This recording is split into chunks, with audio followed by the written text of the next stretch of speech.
So I recently did a review for Pirates of the Caribbean Curse of the Black Pearl, and I was joined by my buddy Mike from his channel, The Z Review. He was not a big fan of this franchise when I initially told him, hey, you want to be a part of these videos with me? He wasn't really excited about it, and after going back and revisiting the first film for the first time in 18 years, he ended up really enjoying it and wanted to see where the rest of the franchise would go. Did he end up liking the second one? Stick around to find out.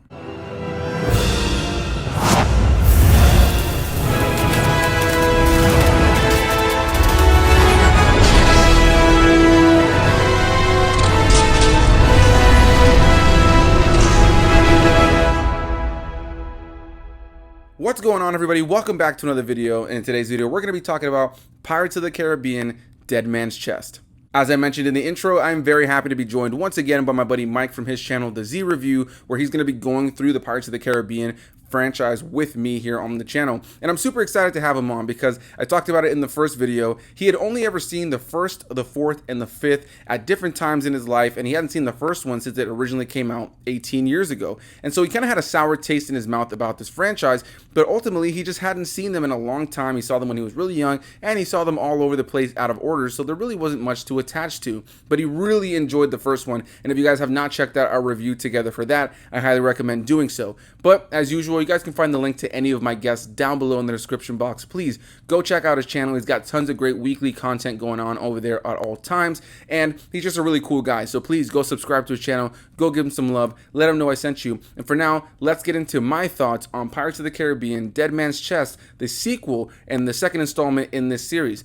A franchise that I love. I already talked about that in the first video, but I love this franchise. I'm a huge Disney nerd. I'm a huge Disney fan overall. I grew up going to the Disney parks and riding the rides. And so when these movies were coming out and they were super different from the rides, but they were super cool, I was all about it. You once again have Gore Verbinski in the director's chair, and he's just phenomenal. I really love the vision and the execution that he has for these movies. You can tell that he understands the characters, the lore, the world, and what he's trying to do. And ultimately, he's just made big, over-the-top, fun, blockbuster, popcorn films about pirates that have fantastical elements and all these kind of horror elements kind of blended in. And what I love about these films as well is that though they're Disney films, they're not dumbed down and made to just be silly at all times. Sure, these films are littered with humor and lighthearted elements, but these movies can be really dark and have some creepy imagery, and I love that about these films. The visuals for them have always been top-notch, and this one is definitely no exception. So yeah, I love Gore Verbinski's direction of these films, and this one specifically. I think I always have a toss-up on whether I like the first one or this one more. I never really can decide in my head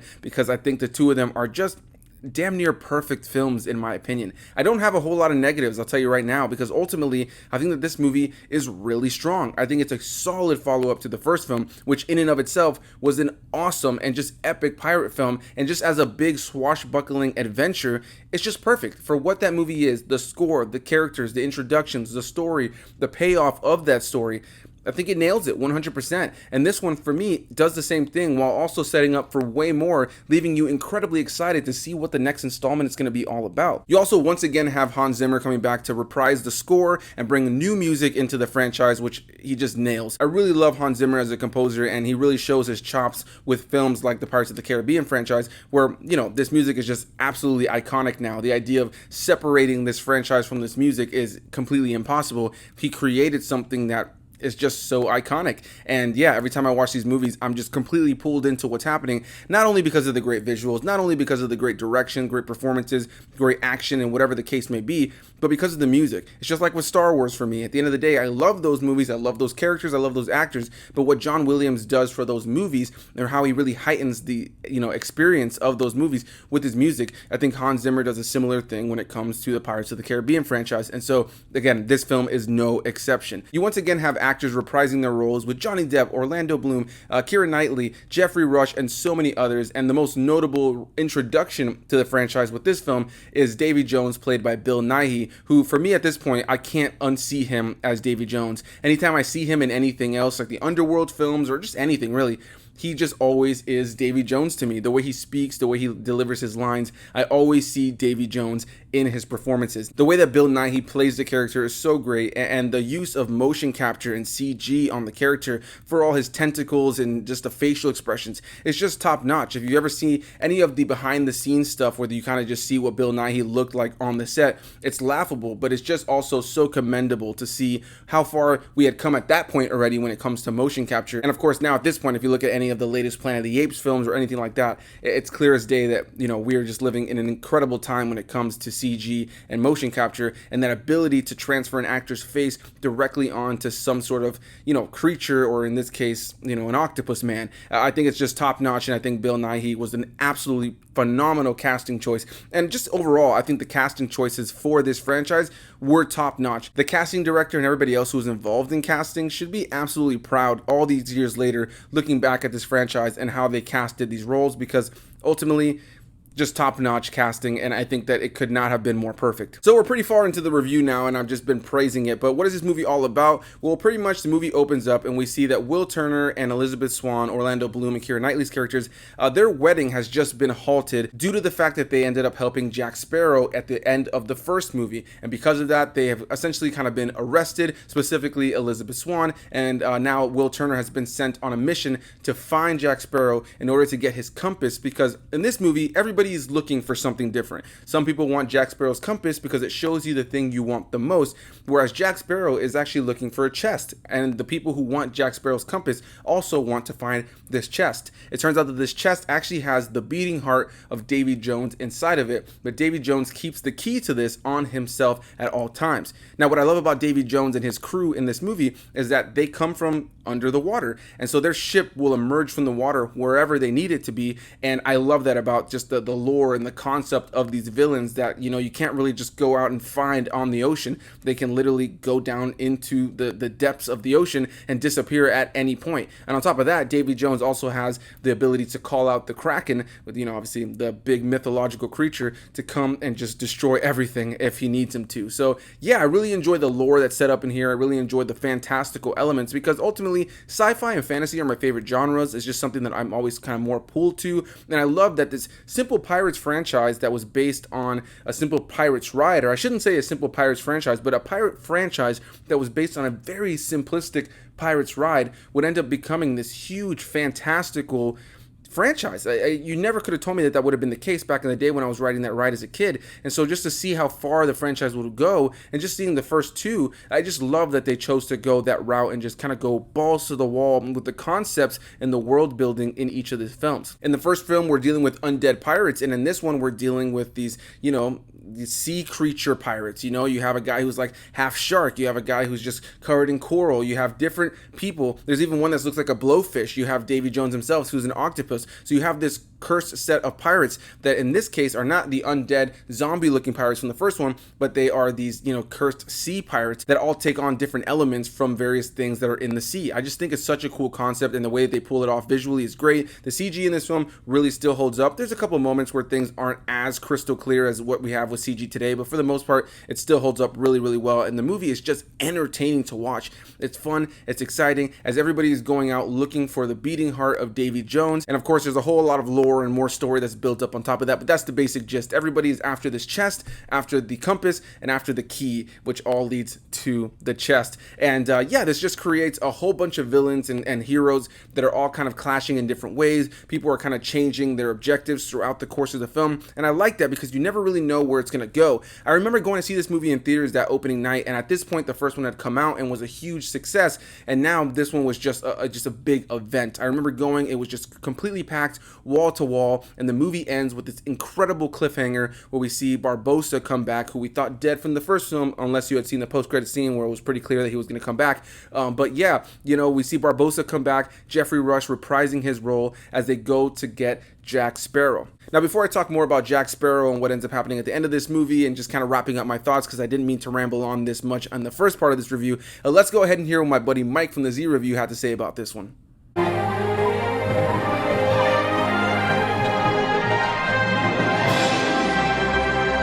Yo, Perez, my man, what's going on? Thanks for having me back on yet another collab and continuing on in our series of Pirates of the Caribbean movies. Now, going into this, I've actually only ever seen Pirates of the Caribbean 1, number 4 and 5, so I actually completely missed numbers 2 and 3, which makes a lot of sense as to why the movie story didn't really follow on in my mind. And I was actually really looking forward to this because my impressions of Curse of the Black Pearl really changed dramatically compared to the first time I actually watched them, thanks to Perez getting me to rewatch the first one. So coming back yet again to talk about The Dead Man's Chest was pretty cool because once again it's directed by Gore Verbinski, who did the first one, and it stars all of our same leads: Johnny Depp, Keira Knightley, Orlando Bloom, and of course we've got Bill Nighy, if I pronounced that correctly, and he plays Davy Jones, our kind of new villainesque character. So essentially Captain Jack Sparrow at this point has to get this chest that contains the heart of Davy Jones, otherwise he's going to be enslaved by him for life. And the other characters kind of want it for their own gain, but they've also got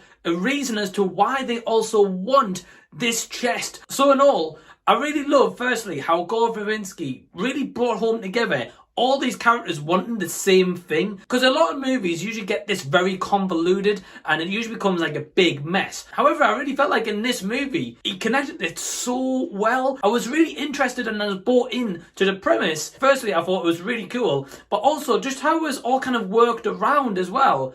I just thought it was really impressive. My attention was fixed to the screen watching this over 2-hour movie. I really felt like this one kind of went quicker than the first movie. The acting all around, once again, is phenomenal. I can't really praise this cast enough, or the kind of magic and chemistry they all have together. What I will say about Dead Man's Chest, firstly, is for me, it kind of felt like the Two Towers of like the Lord of the Rings series, but in the Pirates of the Caribbean, you know, kind of like trilogy for the first 3 main movies. As of right now, it kind of felt like Two Towers, and it kind of had those darker-esque vibes about it, especially in the first 15-20 minutes when they're on this kind of like cliff edge scene, kind of like an introduction as to kind of what our premise is going to be. Especially that part alone really kind of gave off those vibes, which is great because I love the Lord of the Rings franchise. And at points, this really felt like the Two Tower-esque of that trilogy. I really like the inclusion of Davy Jones, like that character itself, because the prosthetics or the CG in this in general is just utterly phenomenal. I really love the costume designs as well,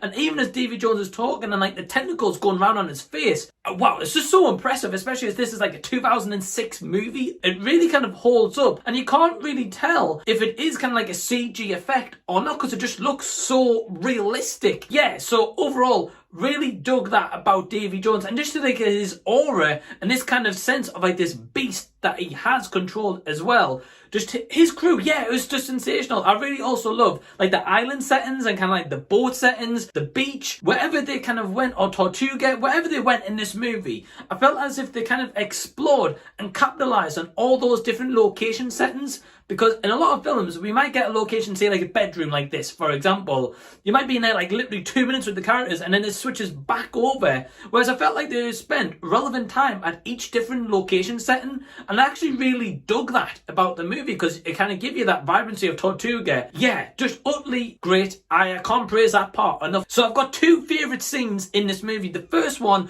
was Tortuga and this kind of chaotic scene inside this kind of like bar or this one tavern area was just utterly phenomenal, and the choreography and how it's all done together, well, I can't even imagine whose job that was to put that together because it was just utterly phenomenal. Like, I'm kind of speechless of how they kind of planned this out, because my other favourite scene also involves a lot of choreography, and it involves Will Turner's character, the Commodore, and Captain Jack Sparrow as they're all fighting at around this kind of big cartwheel that's going around, and they're all still sword fighting, and even the beach scene that leads on or before that, really can't explain it. I'm just like kind of baffled and taken away by it because I didn't really expect that in this franchise going into it whatsoever. And it's kind of delivered beyond my expectations of this, because I was dreading going into this. And then with this one, I was like, okay, well, how's it going to hold up? But Perez was also telling me like, oh, he actually thinks this might be his favourite one. I can certainly see why. So those set pieces alone and the choreography and whoever has kind of writ that script and Gore Verbinski's direction, I've literally just got to give like big praise to that. And if I don't really know what else to say about that. In terms of my favourite Pirates of the Caribbean so far, so if I'm ranking either Curse of the Black Pearl or Dead Man's Chest, it's very tough because I like both of them for different reasons. The first one I prefer for example, like the darker explorer tones in it. It felt like more of like a tamer movie compared to this one. This one felt like one of those bigger, better sequels, but they actually kind of executed that really well done compared to a lot of sequels that we tend to get. For me, I prefer the darker tones in this franchise, especially the first one. I felt like I had a lot more of those. So I'd say kind of like on that topic, that one's my favorite. But in terms of like the action set pieces and the overall kind of narrative, I would say definitely Dead Man's Chest was probably my favorite one on that regard. Both favorites for different reasons. I'm not going to hold up your channel any further. Dying to check out At World's End, because this movie literally ends where it's going to lead straight into that, and I believe they actually shot these two back to back. So yeah, man, looking forward to our next outing and our next collab. Thank you so much, man, and please go subscribe to Anthony Perez's channel if you haven't already. You're missing out big time. So yeah, man, back over to you and your remaining thoughts of Pirates of the Caribbean and the Dead Man's Chest. A big thanks to Mike for being here in this video, and man, I just can't tell you how excited I am and how happy I am to see that I've kind of turned you around on this franchise. The fact that you are also a huge fan of this film and that you struggle to see which is better, the first or this one. I just love that what was initially kind of like I don't really care about those movies has kind of become something like, wow, like these movies are actually really good. And it's one of those things where I was kind of worried giving you these movies and your reaction initially that you really weren't going to like them and this was going to be me praising them and you shitting on them, but ultimately, I'm glad that you've enjoyed it. I'm glad that you enjoyed this movie and that you thought it was a great follow-up to that first film. So again, thank you so much for being in this video, my friend. Always a pleasure to have you on the channel, and I look forward to having you on for At World's End, the third installment in this franchise, which in a lot of ways is the end of a trilogy where we really didn't need 4 or 5, but ultimately, I do enjoy all of these films in different ways. The fourth one's my least favorite. I'll tell you guys that now, but we'll get into that when we get there. But again, a big thanks to Mike for being here in this video. You guys can find the link to his channel down below in the description box. Go give him some love. Let him know I sent you. And for now, let's wrap up my thoughts because I gave most of my thoughts on the early part of this review. I mentioned Jack Sparrow right before Mike started going, and at the very end of this movie, we see Jack Sparrow actually take on the Kraken. He is consumed by the Kraken, and we believe him to be dead. Of course, anybody at this point knows that that is not the case. However, at the time, it was a really epic moment. I remember just being completely enthralled in what was happening. And I think anybody who's not super familiar with this franchise that jumps in may think, oh, he actually is dead, but I also kind of find that hard to believe because they already know there's a third, fourth, and a fifth. If you go on Disney Plus, just typing in Pirates of the Caribbean, you see him on the poster of all of them, so you obviously know that he did not die. However, yeah, I think that that scene is great. Really love the visuals there. Really love all the character moments, the emotion of what's happening, and yeah, the excitement of this moment at the end where we're introduced to Jeffrey Rush's character Barbossa once again, or reintroduced as he's coming down the stairs at Tia Dalma's place, which Tia Dalma is another great character that's introduced in this film that we would end up seeing in At World's End and ends up becoming a pretty big part of the story in a way that I didn't expect when I first saw her in this movie. But yeah, seeing him come down those stairs, hearing Jeffrey Rush's voice, and right before it goes into the credits and that iconic Pirates theme song, just top notch, super exciting, and just ultimately I love the way this film starts, I love the way it ends, and everything in between is just great. You have so many great set pieces of action, these big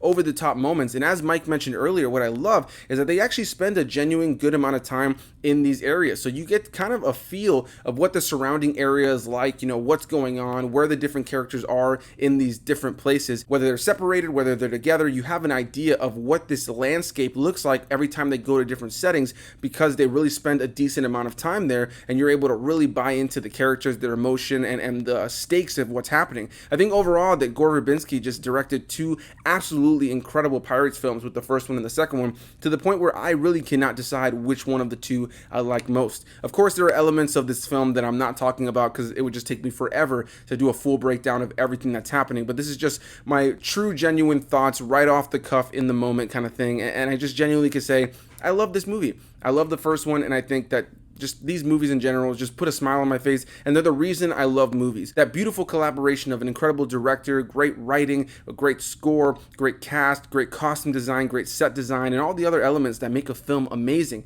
I just love all the little details that are put into these movies, the humor, the characters, the story that builds around these characters. Ultimately, I'm never bored watching it, and that just never changes. So a big thanks to you guys for watching. Please, Mike's channel is down below in the description box. Go give him some love, let him know I sent you. And if you guys have not already subscribed to my channel, what are you doing? Please do it. It helps the channel out. Please also hit the like button, helps the channel out, and comment your thoughts down below about which of these films is actually your favorite. Do you like the first one or the second one more? Definitely want to hear what you guys have to say. So again, thank you guys for watching, and I can't wait to hear what you guys have to say down below. Bye-bye.